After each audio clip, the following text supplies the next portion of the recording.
Hey guys, Welsknight here, and welcome back to another episode of the Patreon server tour. I hope you guys are enjoying these videos. I'm having a blast creating them for you.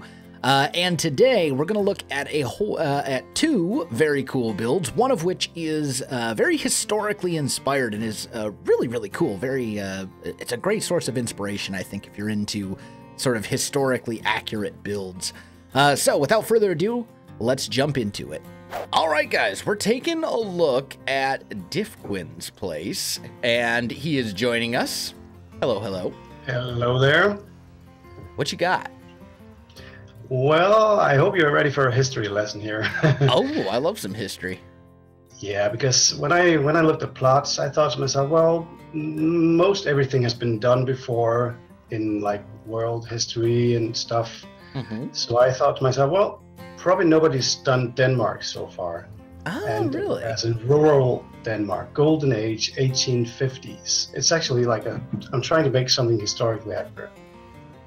Really cool. I love historically accurate Minecraft builds. There's so much inspiration to be found from history. Yeah, I agree. But the problem, of course, is with a lot of the blocks that I used to make these kinds of things are so hard to come by, like brick and like whitewash bone blocks and such. And I'm not really kind of automation guy. I know you have similar thoughts about that stuff. Absolutely. It's nice to use blocks that are easy to come by, but I've had some donations. I've scraped by, so here we go. All right. Anyway, the starting point is actually a ruin of a medieval castle, which is not uncommon in Denmark. We have ruins here and there. And this would be like some kind of point of interest. If you can just follow me here. This would be a thing that would usually have a prominent position in the landscape. So I thought to myself, this was a hill in the middle of the plot. It looked like perfect location to put something like this. And I like the way you can just come out of the castle and you can get a vista of the entire plot here. Yeah, this is really cool. So basically, Danish land, the countryside in the 1850s was just fields, endless fields, and planting crops in huge measures is a pain in the ass, you know. But that's what I've spent a lot of time on. Actually, the first part of it was flattening the whole thing because Denmark is very flat. Mm-hmm. Minecraft is very hilly, especially in the vanilla generation. Mm-hmm. So I had to flatten everything as much as I could. I had to fill out every hole I found. And I outlined the plot just to start off so I knew where to start. But then I kind of started looking into how to divide the plot. And I knew I made a list of things that I wanted to include. Mm-hmm. So as you see, most of it is fields. And I haven't managed to do anywhere near the amount of fields that need to be here. Like every spot you see that's not like a house or a city, that should probably just be a wheat field. But anyway, coming out, one of the first things you see is the small village on the right ahead. Mm-hmm. And this is just like what a usual rural village would look like. I have a bakery in the back, but mostly it's just a farm and farm hands living here. Yeah, so this is thatch is a pain in the, as you know, again to come by, and I've used thatch for most every house in the countryside. I don't remember what series was. I think it was Kingdom Craft way back in the day, where we decided to do thatch roofs as like part of our block palette, and I swore that I would never ever do it again because it's way too expensive. Yeah, it's like you grind up this entire you could probably harvest all the wheat that you have here, and you would have enough hay bales for like one roof, one house. That's pretty much what happened. I tried to make a basic automated wheat farm somewhere, but I'm not really into that stuff. It doesn't make me. It doesn't give me any joy in the game at all. Sure. I just pride myself on building this and planning stuff. Yeah, I can relate to that. Coming up is this is an actual replica of, as you can see on the sign, it's called Cactus Farm. So it's an actual manor house, and it's actually still in Denmark. It's in a town, and it's kind of a school. And I actually went there Oh, cool. So I almost can replicate this from memory, but I've used reference and I've taken liberties. But this is what it would usually look like, a central house and some houses on the sides, and most of these would probably be stables, but right now they actually furnished or ready for some kind of accommodation anyway. Oh, cool. Yeah. And if you look on the hill behind, just ahead here, see, this is what we call a stub mill. And these were very much in use back then. These were manually operated. And you can see in the bottom, there's like kind of a rail. Mm-hmm. So these would actually be, you could rotate them depending on the direction of the wind, and this would all be manual. So you would have guys in the back pulling a lever and just rotating the base and having the blades face the right direction. Oh, cool. Yeah, a lot of these, I've seen these here and there, but most of them have been taken down because it's wood, it rots. Sure. And when technology advanced a bit, we got, let me just see, I have to eat some fish or I'll die. So, like 1850s was just the start of industry, and that of course applied to Denmark as well.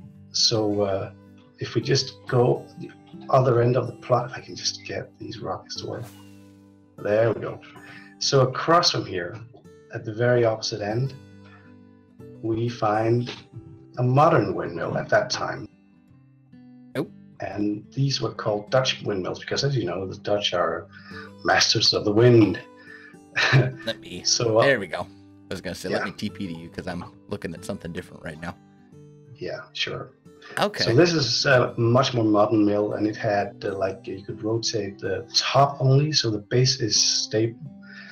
Included some kind of machinery on the inside. I tried to make some cogwheels, but it's a tight space. I really like the use of the glass panes as the windmill blaze. Normally when people build windmills in Minecraft, they tend to use like full blocks like wool or... Yeah.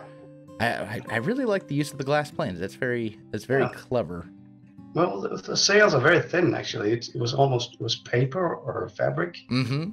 So it makes sense to have something thin there. Yeah. Actually, I've been playing all the time with beat-ups texture pack. Yeah. Which made everything look a little nicer. I was going to say, I bet this whole place looks great because he actually did something similar to this with the big wheat fields in his single player, in his building with BWO world.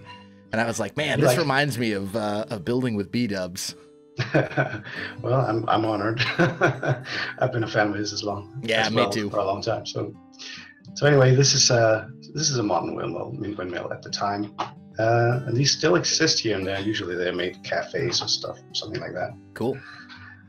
And now let's just go to the other side here.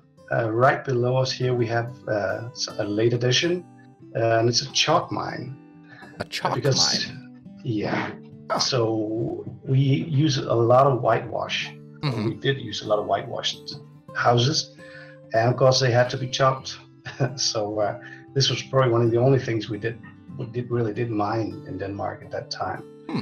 We have never been big on mining it. As you can see, I've actually made it so that you can't really see stone anywhere inside the plot because Denmark is all hills. It's very grassy and not much, not anything that looks like mountains actually. Mm-hmm. The largest hills are like 100 feet tall.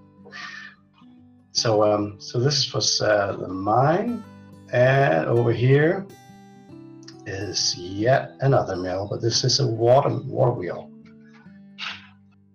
Ah, I see. Yeah, and there's also a little bit of machinery inside, so you can see how that would work with the cogwheels transmissioning upstairs, and at the very top you have the grindstone itself. So you would probably with the hopper being used. Ah, clever. And you would hoist wheat up here and then grind it up. Gotcha. And process it from there. Yeah, and I dotted the landscape as far as I could with small farmhouses here and there. This is one of them. There's a few others here and there, but I would probably have included more if I had time. I kept seeing a fairly large village kind of back near the castle. Yeah, that is probably the last thing we'll see. Let's just see if I can get the rockets working again. Hold on. Let me see if I can find it again. Here we go. Yeah. So this is my attempt at making what would be a town, or we call it Købstad, meaning like it was a town where commerce was taking place. This is actually, if you come to where I'm standing at the start of the bridge, and if you look at the sign, and that is an actual Danish city at that time. Okay. Is this an accurate recreation of it, or at least a semi-accurate recreation of it?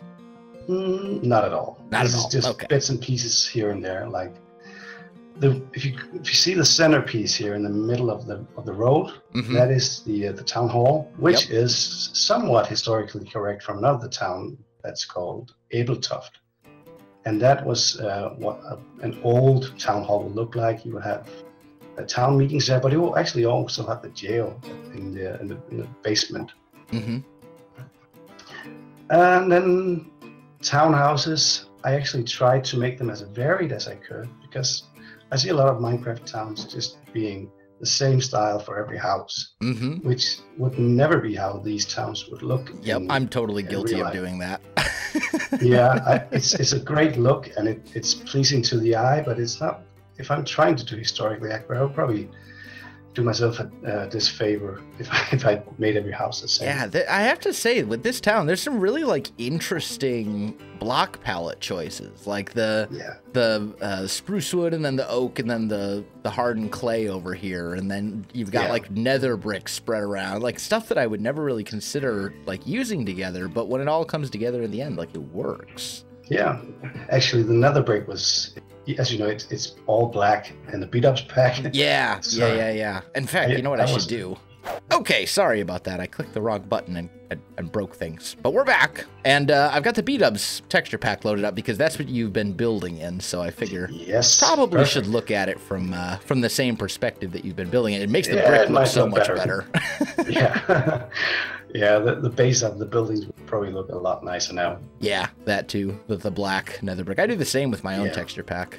And I think I really wish nether brick was black in vanilla. It would just make so much more sense and be so much more usable. But it's hard to use. Yep.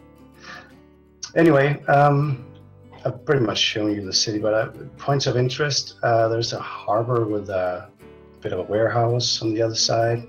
Okay, yeah, I see it over here. There's very little interior here, but I mean the house just opposite of the there's like a Wayne parking area down here at the beginning, and just opposite was supposed to be an inn, but it's not furnished at all. Gotcha. I really have and it looks like you got a church up on the hill. Yeah, and the church got a little bigger than it was supposed to be, because it really dwarfs all the other houses. Yeah. But it's also based on how churches in Denmark looked at that time. There's a bell in there somewhere. Yeah, I actually like the church a lot. Yeah, that's a very common church design in Denmark, like with the tower, bell tower in the middle, and then, or at the end, and then like what we call it, the ship on the side. Yeah, another thing I want to point out for people who are looking and watching this for inspiration, I really think that one of the things that makes this village work so well is that it's built on multiple levels of elevation. So you got like the church up here on the hill, and then you've got kind of like this gradual slope that comes down as you come into the village, and stuff is built down here, and then it kind of goes up a little bit over here, and like the whole thing is built on differing levels. So when you're looking at like the skyline, and when you're looking at kind of the silhouette of the whole town, it's varied and it's interesting. It's got that whole perspective thing, and I think B-Dubs talks about that idea quite often in his various different building series. So but that's one thing that I think really helps make this whole thing work as well. This village is really cool. I like it a lot, and it's far from done. As you can see, that to be filled out as well. But you can see where the road ends. As far as I got. But the church was supposed to be surrounded by other buildings. I wanted to make a brewery, just a straight up beer brewery. Most people drank beer then instead of water, like watered down beer, because water was poison. Yep. I I wanted to make what do we call that place where you process some milk? A dairy? A dairy. Something like that. Yep. Yeah. That was supposed to be here somewhere as well, but those were very large buildings. I really didn't have the materials left because I constantly ran out, as you can probably guess from the palette I'm using. Yep, happens. But anyway. It's also interesting to me how much this reminds me of where I grew up. Oh, really? To be honest, like a lot of people, if you live outside of the United States, a lot of people think that the U.S. is basically all just like one big city. You know, like because you see New York and all these and Los Angeles and all that, and they think that that's how the whole United States is because that's what you see in movies in Hollywood and stuff like that. But I grew up in an area that was, you know, obviously a little bit more modern than this. You know, we didn't have a whole lot of houses with thatch roofs. No. But, you know, I grew up in a town of 700 people. You'd drive out of town to go to the grocery store and get groceries, and it would just be nothing but wheat fields for 20 minutes of driving, you know? I grew up in rural Wisconsin where there's this huge dairy industry, lots of dairy farms, lots of wheat fields and all this other kind of stuff. This is actually pretty close to what it looks like where I grew up. Yeah, apart from the whitewash and the thatch. Yeah, not a whole lot of whitewash, not a whole lot of Tudor houses or anything, but lots of open fields and lots of, you know, different farms and stuff like that. So pretty cool. Yeah. Well, anyway. Awesome. Thank you for showing me around. I appreciate it. This was really, really cool. I'm very impressed. Sure. Yeah, there are a few points of interest left, but... oh, sure. Yeah. You know what? I'll just TP to you. That'll probably be easier. Sure. If I can spell.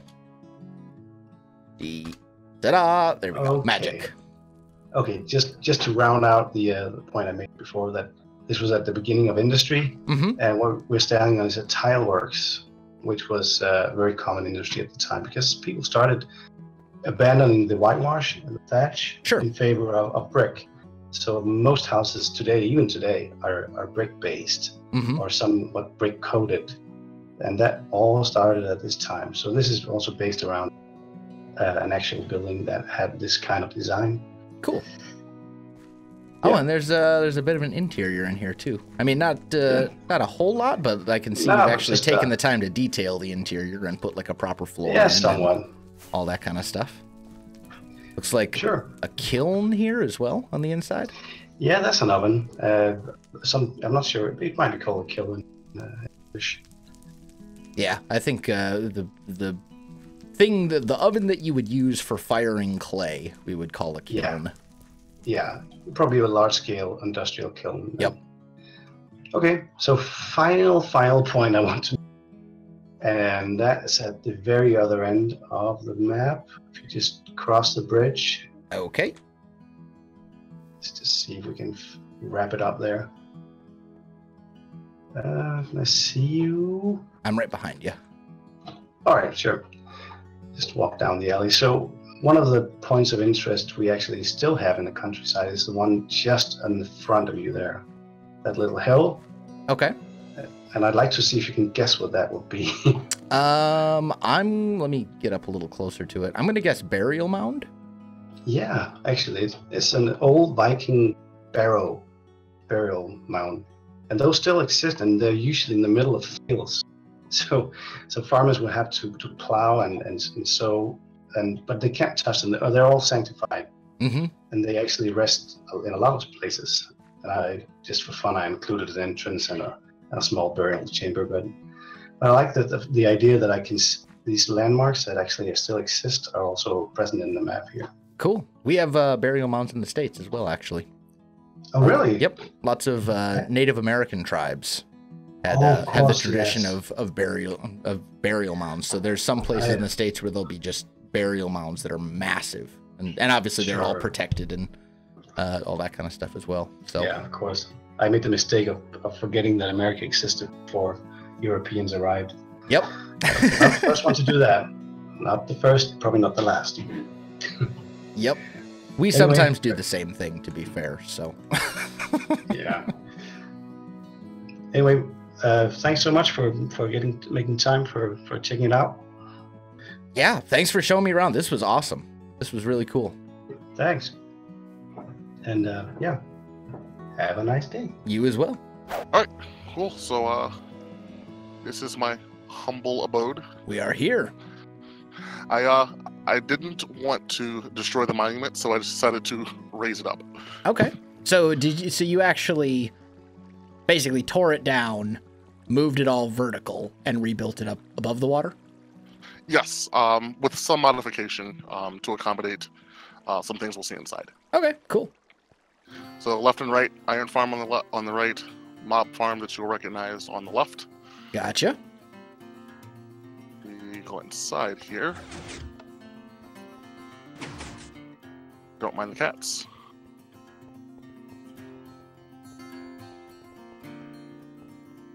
We will get to the crown jewel of the interior, which is my storage room that I'm very proud of. Okay. Ah, yes. Decided to go with shulkers. That way, when doing projects, I can just take the whole shulker off. Ready Makes to go. sense. Is this all auto-sorted? Yes. Gotcha. And on the left here is a unloader for shulkers, so I can put random things in there. It'll unload, sort them away. Gotcha. A little enchanting area back over here. Okay. And then up here we have the living quarters. The master bedroom Very nice. with a closet, wardrobes, and full bath. Excellent. Very important. And then, of course, for when I'm entertaining guests, have guest bedrooms. The guest bedroom, of course. Slightly more modest, but get the job done. And then the most important feature is actually down below, because, of course, what's the point of having an ocean monument if you don't have a guardian farm? Of course. Do.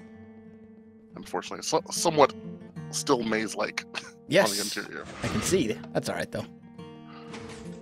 All right, so this was just going to jump down the water wall. Ah. There we go. So in here, everything down here is all farms, pretty much. Okay. Go down here, and the farm is off right now, but killing chamber for the guardians, so I can either just have it collect drops or I can collect experience. Gotcha. On this level, we also have Sugarcane Farm. Okay. And then over here...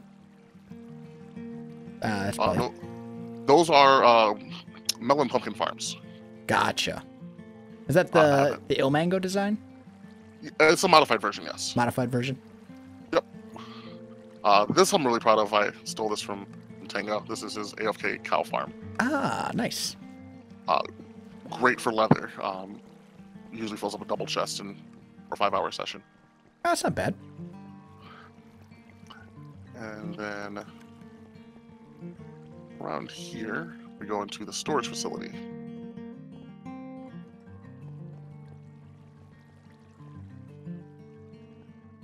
Staircase right here? Yep, right down here. This is where all the farms output to. Okay. Oh, yeah. Wow. It started off about a quarter this size, but I just kept expanding as I added more and more farms. Gotcha. So you got tons of prison marine, a full villager trading hall over here as well. Yes, and this is the Dock M design. Very nice. I became very obsessed with farms early this season. Ah, happens. And then out the back here is a mostly service exit, Gotcha. but super smelter here. Cool. And then the last thing that I stole from you, this Cactus Farm will look somewhat familiar to you, I'm sure. Ah, yes. The Cactus Farm that I didn't technically steal from Exumavoid, but basically stole from Exumavoid. Yeah, and I then stole it from you. Gotcha. Yeah, and that's pretty much it. Nice. Well, very cool. Lots of farms. Built in a Guardian Ocean Monument base thing. Very nice. Cool. And welcome back, guys. I hope you enjoyed those bases. I had a good time looking at them. Unfortunately, though, I am out of time for this episode, so I got to call this one here. My friends, if you enjoyed the video, you know what to do. Links in the description below, so check that out as well. Otherwise, my friends, thanks for watching, and I'll see you in the next one.